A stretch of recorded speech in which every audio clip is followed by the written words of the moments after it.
जय हिंद मित्रों, हमारे यूट्यूब चैनल स्टडी विद शरण में आपका स्वागत है। आज हम वर्ल्ड हिस्ट्री का एक टॉपिक देखेंगे। ये अक्सर जो है मेंस का विषय है, ये मेंस के सिलेबस में है, आईएएस पीसीएस दोनों के, जीएस के। नेपोलियन की महाद्वीपीय व्यवस्था। नेपोलियन की महाद्वीपीय व्यवस्था क्या थी? हम जानते हैं कि 1800 के शुरुआत में नेपोलियन फ्रांस या यूरोप का सबसे शक्तिशाली शासक था और फ्रांस उसके अगुवाई में बहुत तेज़ी से आगे बढ़ रहा था। उसने जब वो यूरोप में जानते हैं गुटबंदी का दौर था, उस समय 1817 शताब्दी, 18वीं शताब्दी, 19वीं शताब्दी गुटबंदी का दौर था। तो ऐसे समय में इसके तेज़ी, फ्रांस में नेपोलियन के बहुत तेज़ी से बढ़ने से फ्रांस विकसित हो रहा था। तो 3 देशों ने, रूस, ब्रिटेन और ऑस्ट्रिया, इन तीनों ने मिलकर त्रिगुट का निर्माण किया,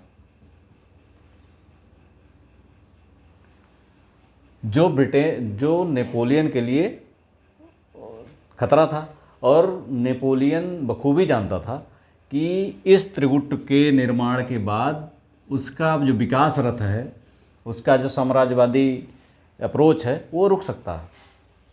ऐसे में ब्रिटेन ही एक ऐसा देश था जिसको पराजित नहीं कर पाया था, और कारण इसका था, पहला उसकी नौसैनिक शक्ति, ब्रिटेन की नौसैनिक शक्ति, और दूसरा जो है भौगोलिक स्थिति। स्थल पे तो नेपोलियन स्थल पर बहुत शक्तिशाली था, लेकिन ब्रिटेन की स्थिति आप लोग देखें, अगर मैप देखेंगे तो वो मुख्य भूमि से उत्तरी सागर और इंग्लिश चैनल से पृथक है, यानी वो द्वीपीय देश है। पूरे यूरोप से वो पृथक है, यूरोप में भले है लेकिन वो यूरोप से पृथक है। तो ऐसे में उसकी और उस समय तक ब्रिटेन 1806 में ये व्यवस्था, इसकी महाद्वीपीय व्यवस्था आती है। तो 1806 ईस्वी तक उसके पूरे उपनिवेशों का विस्तार पूरे विश्व में हो चुका था, और उसकी विश्व में पूरे होने का कारण था उसकी नौसैनिक शक्ति अजेय थी। यूरोप का कोई देश उसकी प्रतिद्वंदिता नहीं कर सकता था, और उसकी भौगोलिक स्थिति, 2 कारणों से उसको पराजित नहीं किया जा सकता था। ऐसे में नेपोलियन ने एक बहुत ही सटीक और बेहतरीन रणनीति बताई कि उसको आर्थिक नाकेबंदी की, ब्रिटेन के आर्थिक नाकेबंदी की, उसके हराने के लिए उसके आर्थिक नाकेबंदी करनी चाहिए। और इसी आर्थिक नाकेबंदी के करने के लिए उसने जो व्यवस्था बनाई, इसी ब्रिटेन के आर्थिक नाकेबंदी के लिए जो व्यवस्था बनाई, उसे ही महाद्वीपीय व्यवस्था कहा जाता है। महाद्वीपीय व्यवस्था। अब ये क्या थी? महाद्वीपीय व्यवस्था जो 21 नवंबर 1806 को लागू की गई, इसमें जितने देश फ्रांस की या नेपोलियन की अधीनता मानते थे, उनको कहा गया, और खुद फ्रांस ने उनको कहा गया कि ब्रिटेन से व्यापार वाणिज्य जो भी है उसको निषिद्ध कर दिया जाए, उनसे व्यापार वाणिज्य ना किया जाए ब्रिटेन से।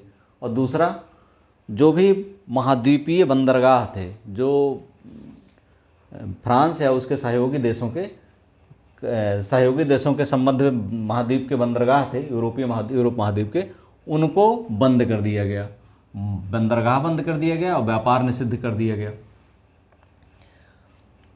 ये पूरे सहयोगी देशों के लिए हुआ। जब ब्रिटेन को, चूँकि वो द्वीपीय राष्ट्र था, बंदरगाह अगर नहीं यूज करेगा, जल क्षेत्र नहीं यूज करेगा तो कैसे काम चलेगा? ऐसे में बंदरगाह बंद कर दिया गया, व्यापार, पूरे यूरोप से व्यापार निषिद्ध कर दिया गया।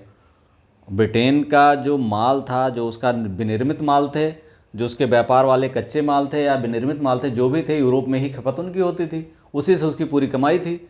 अब जब उसको रोक दिया गया, नेपोलियन सोचा अगर उसको रोक दिया जाए तो क्या होगा? उसको रोकने से ब्रिटेन की कमर टूटेगी और वो झंडे के नीचे उसके आ जाएगा। लेकिन इससे ब्रिटेन बहुत क्रुद्ध हुआ और उसने उत्तरी समुद्र और इंग्लिश चैनल, ब्रिटेन के बगल में जो इंग्लिश चैनल है मुख्य फ्रांस के मुख्य भूमि से अलग करता है, और दूसरा उत्तरी नॉर्थ सी, इन दोनों से जाने वाले किसी भी जहाज़ को बर्लिन आदेश के पहले इसने बंद कर दिया था। इसने बंद कर दिया था ब्रिटेन ने। बर्लिन आदेश के बाद ये बंद कर दिया। ब्रिटिश क्षेत्र में ब्रिटिश क्षेत्र को बंद कर दिया गया, और बर्लिन आदेश के बाद उसके जो उपनिवेश थे उनसे अपने तो बंद किया ही ब्रिटेन ने फ्रांस से या नेपोलियन से, उसके उपनिवेश से उनसे व्यापार वाणिज्य को उसने निषिद्ध कर दिया। पूरे ब्रिटिश क्षेत्र से उसने जो है व्यापार वाणिज्य को फ्रांस से निषिद्ध कर दिया। और अब ये हुआ कि नाकाबंदी तो ब्रिटेन की कर रहा था, लेकिन नाकाबंदी उसकी हो गई। कैसे हो गई? जैसे उस समय ब्रिटेन के सबसे ज़्यादा उपनिवेश थे, सबसे ज़्यादा व्यापार वाणिज्य था उसका।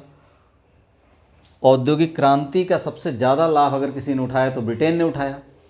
उसके माल जो बनते थे वो अच्छे थे, व्यापार वाणिज्य से जो आते थे माल वो अच्छे थे।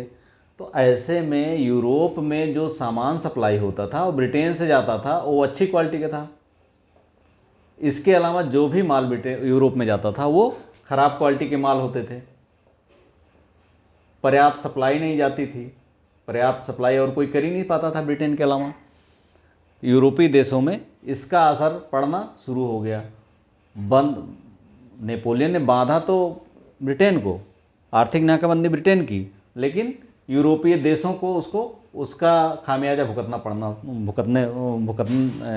भुगतने लगे यूरोपीय देश जो उसके सहयोगी थे। और दूसरा, चूँकि ब्रिटेन द्वीपीय देश था तो उसके बंदरगाह, उसकी नौसैनिक शक्ति बहुत तेज़ थी, उसके उपनिवेश बहुत ज़्यादा थे, उसके बंदरगाह बहुत ज़्यादा थे। तो ऐसे में बिना महाद्वीपीय देशों के सहयोग के, महाद्वीपीय या यूरोपीय देशों के बंदरगाह के सहयोग के वो पूरा व्यापार वाणिज्य उसका चला सकता था। वो यूरोप में माल खपत बहुत दिन तक यूरोप वाले मान ही नहीं सकते थे, क्योंकि उसके ब्रिटेन के माल के बिना काम ही नहीं चलता था। अब जब इस व्यवस्था को सफल होते हुए नेपोलियन ने देखा कि ये व्यवस्था सफल नहीं हो पा रही है, तो उसने 17 सितंबर 1807 को मिलान आदेश पारित किया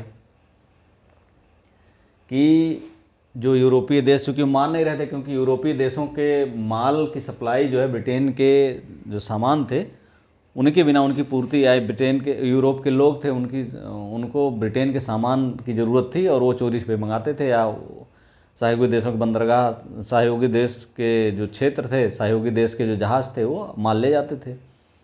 तो मिलान आदेश में 17 सितंबर 1807 को नेपोलियन ने आदेश जारी किया कि जो भी ब्रिटिश क्षेत्र से, चूँकि उसने मना किया था ब्रिटिश क्षेत्र हमारे जहाज़ नहीं जाएंगे, तो ब्रिटिश क्षेत्र से जो भी जहाज़ जाएगा महाद्वीपीय देशों का, यूरोपीय देशों का, उसके सहयोगियों का, उसके माल को जब्त कर लिया जाएगा, उसके माल को जब्त कर लिया जाएगा।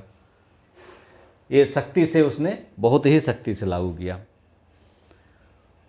अब ब्रिटेन तो ब्रिटेन के ऊपर बहुत असर तो नहीं पड़ा, लेकिन जो उसके सहयोगी देश थे, यूरोपीय कंट्रीज़ थे, और उनके ऊपर असर पड़ने लगा, क्योंकि अधिकतर माल की सप्लाई ब्रिटेन ही करता था। महाद्वीपों से या उपनिवेशों से संपर्क उसी का था। औद्योगिक क्रांति सबसे फ़ायदा उसको मिला था, नौसैनिक शक्ति उसकी सबसे अच्छी थी। तो ऐसे में ब्रिटेन के बिना काम चलना मुश्किल था। अब 1806 में उसने जो व्यवस्था लागू की थी वो 1812 में वापस ले ली। 1812 में वापस ले ली, और यही व्यवस्था, महाद्वीपीय व्यवस्था का फेल्योर ही बहुत बड़ा कारण था नेपोलियन के फेल्योर का। नेपोलियन के फेल्योर का बहुत बड़ा कारण था इस महाद्वीपीय व्यवस्था का फेल्योर। नेपोलियन की व्यवस्था, महाद्वीपीय व्यवस्था बहुत अच्छी व्यवस्था थी। ये ब्रिटेन को बांध लेता अगर, तो ब्रिटेन के पास और कोई चारा नहीं था, उसको सरेंडर करना पड़ता, क्योंकि उसका जो रीढ़ थी वही थी, व्यापार वाणिज्य था। लेकिन नेपोलियन इस व्यवस्था से बांध क्यों नहीं पाए? उसका कारण था कि फ्रांस में औद्योगिक पिछड़ापन था। जो औद्योगिक क्रांति का फ़ायदा ब्रिटेन ने उठाया था, ब्रिटेन में जितनी तेज़ी से डेवलप हुआ, उद्योग धंधे डेवलप हुए, और चूँकि उसके कच्चे माल उपनिवेशों से प्राप्त हो जाता था आसानी से, शोषण से, और उद्योग डेवलप पनप गए, पूंजी भी वहाँ उपनिवेश शोषण से प्राप्त होती थी, कच्चा माल प्राप्त होता था, यहाँ इसने लगाया ब्रिटेन में, सफल हो गया। जो गुणवत्ता थी ब्रिटेन के सामानों की, ब्रिटेन के सामानों की गुणवत्ता बहुत अच्छी थी, यूरोप की कंट्री में उसकी बहुत डिमांड थी। उसके अलावा और कोई चीज़ पसंद है हमको, अच्छी गुणवत्ता का सामान एक बार यूज कर लिए तो गुणवत्तापूर्ण सामान जो है फ्रांस उपलब्ध नहीं करा पाया। और तीसरी नौसैनिक शक्ति, ब्रिटेन की नौसैनिक शक्ति पूरे विश्व के उस समय सबसे अच्छी नौसैनिक शक्ति थी, सबसे अजेय थी। तो उस नौसैनिक शक्ति को तोड़ना ब्रिटेन के नेपोलियन के बस की बात नहीं थी, और उसी नौसैनिक शक्ति के बल पर वो समुद्र पर राज करता था और समुद्र में ही वो बांधने चला था नेपोलियन स्थल पे तो शेर था।